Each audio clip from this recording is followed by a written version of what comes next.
want to start with a Texas tradition, and this is to take my hat off to our president.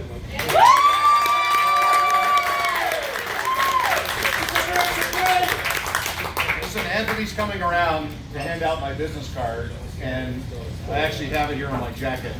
It says, "Start winning again." Yes. What we witnessed tonight is a president who is a winner. Yeah. What we witnessed was a president who doesn't listen to the media to determine what he's going to do next. He has a plan. He has a purpose. He is committed. And I want to share with you that that's who I am and why I'm running for the El Paso GOP chairman position. For too long, some of you may know I ran for Congress last term. I can assure you that our current GOP leadership is providing zero support and help to our candidates.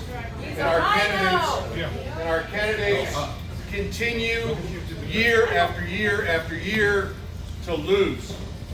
And we've got to step up if we want El Paso to change. We have to stand up together. There are more conservatives in El Paso than just what we know as those that are Republicans. The Republicans have been quiet for way too long.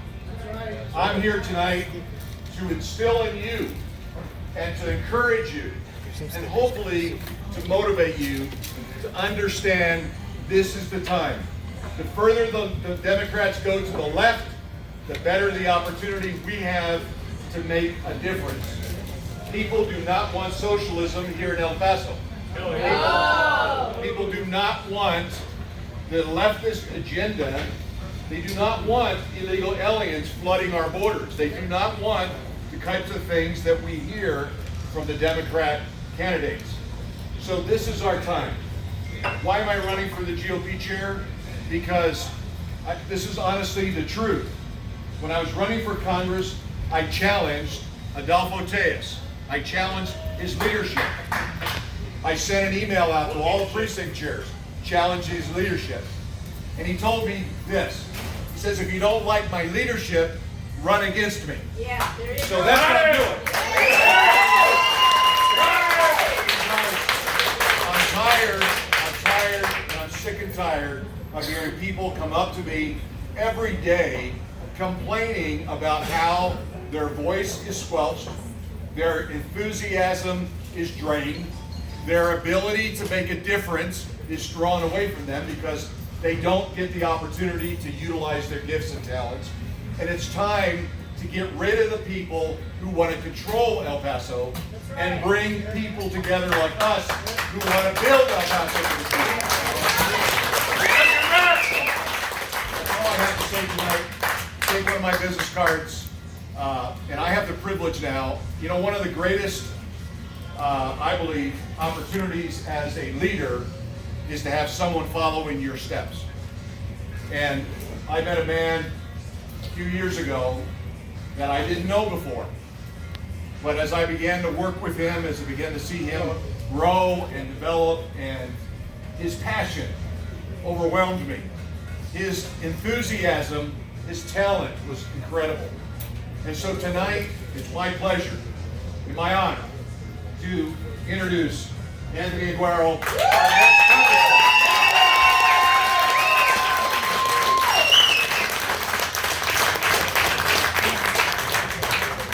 Thank you all so much for joining us this beautiful evening. How to top a speech like that, I'm not even going to try. But I just want to introduce myself to some of y'all. Some of you guys know me, many of you guys, this is your first time meeting me. My name is Anthony Aguero, and I'm running for District 16, Congress of El Paso. And I want to thank you guys, and I'm going to give you guys a little bit of my background and why I decided to take this huge step in my life. I am not a politician. You see me here in my jeans and tennis shoes. I am just a concerned citizen. From 2005 to 2016, I was a licensed real estate agent. In 2012, I started doing a little bit of investigative journalism, and I started realizing that there was a lot of things wrong here in El Paso. I have the pleasure and the opportunity of being able to help and assist Mr. Seeburger with his campaign, working relentlessly, tireless nights, day in, day out. And I also helped Mr. Andrew Haggerty with his campaign. One thing that I realized was that these candidates were pouring their heart out, working extremely hard day in, day out, and they were not receiving any help from our local leadership at the GOP. It was then when the election time came up, and not one single Republican won here locally. That speaks volumes to me, and it tells me that there is a lack of leadership. Therefore, I said, you know what, the very next day I was working the social media for the GOP here locally. I think I took them from like 80 followers to a little bit over 3,000.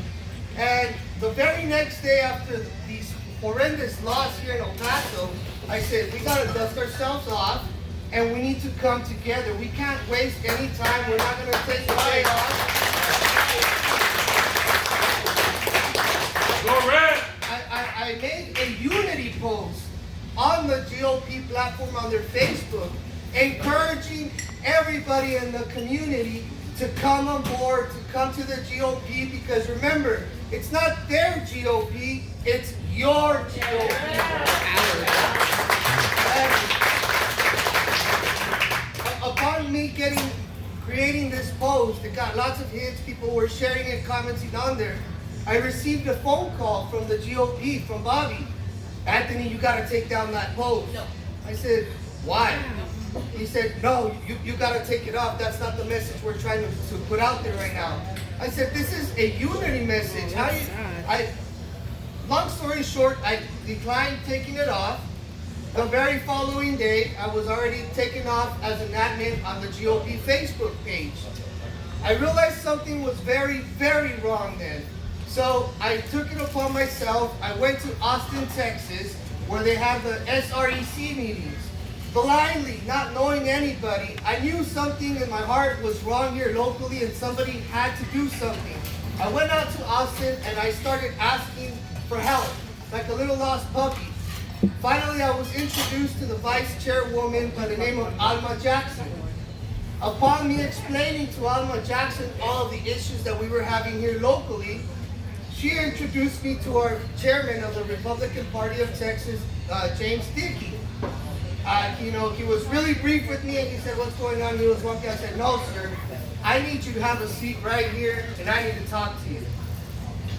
He sat down, we talked for about 20 minutes, and I was very glad that they actually listened. After that, I came back to El Paso, and about a week and a half later, mind you, I was receiving a lot of pushback from the GOP here in El Paso, from having any get-togethers, anything like this. Even at the GOP, I offered to finance the foods and they allowed me to use their building to bring in more people. And none of that was happening for us. So about a week and a half later, I received a phone call from Alma Jackson saying, Anthony, I think we have the solution for you. She said, how about you start the El Paso Young Republicans in El Paso? I said, go on. She said, well, the Young Republicans of El Paso would be a direct extension of the Republican Party of Texas, so you can bypass the local GOP and pretty much operate on your own will. I said, all right. So I feel a part of being a leader is creating other leaders, not just creating followers. You have to bring people on board and teach them what you know, because that's the only way we're going to get ahead of the game. So I brought a young gentleman by the name of Luis to become the president of the El Paso Young Republicans. We set up a little group, and we have a vice president, we have a treasurer. Now it's set up nicely. A few months back, we actually won the best new group in Texas for the Young Republicans as well. And through the Young Republicans, I began getting a little bit more and more into politics. I was recruited by Latinos for Trump to be an ambassador. I then moved on to a regional coordinator, and now I'm the state director for Latinos for Trump. So, So, as I've been involved in doing this and that, and as a precinct chair as well, I looked around, and I've always told my audience, for those of you guys that might be familiar, I also have a small news network, Border Network News, where I report, and I've been reporting everything that has been going on the border. And I've always told my audience, bring out those leaders in your community, encourage them, bring them out, have them run. And when you look around and if you can't find that leader, be that leader. So, I said, I have to run. I looked around. I already knew Mr. Seeburger was not going to be doing it this time around. I felt it was my opportunity, and I'm here today. So I'm running for Congress. The first thing that I want to do, as soon as I get there, is push H.R. 204, which is Restoring American Sovereignty.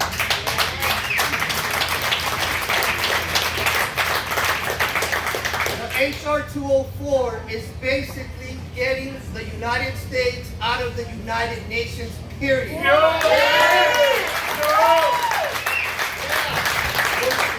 We're giving billions of dollars to this organization only to have it used against us, and they're stabbing us in the back with it. I don't know about you guys, but I'm tired of seeing it and being abused. It's abuse on the taxpayers. It is pure abuse. When we are giving billions of foreign aid to all these countries and they're still having their people come and attack our country, it's enough. So that's one of the first things that's upon me getting to Congress. We have one of the biggest military bases here in El Paso, in the country. It baffles my mind how I have military friends, veterans, that don't have a VA hospital. We have a VA clinic, not a hospital. We have a military hospital, not a VA hospital. We need to take care of these individuals that at some point were willing to lay their life on the line for you and I.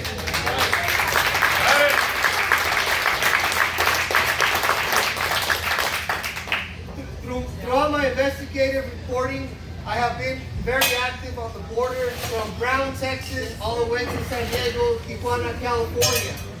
I've been able to realize that there are leftist organizations operating out of Chicago, sending these liberal individuals, activists, to the borders where they are brainwashing the people that are arriving there.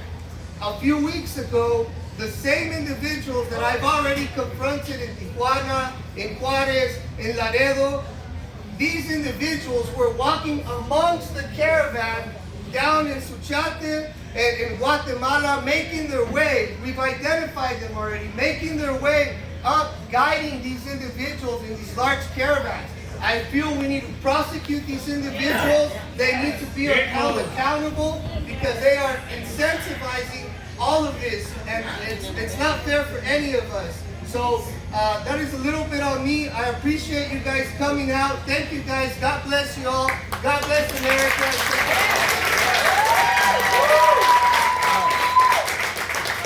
We must emphasize something for you.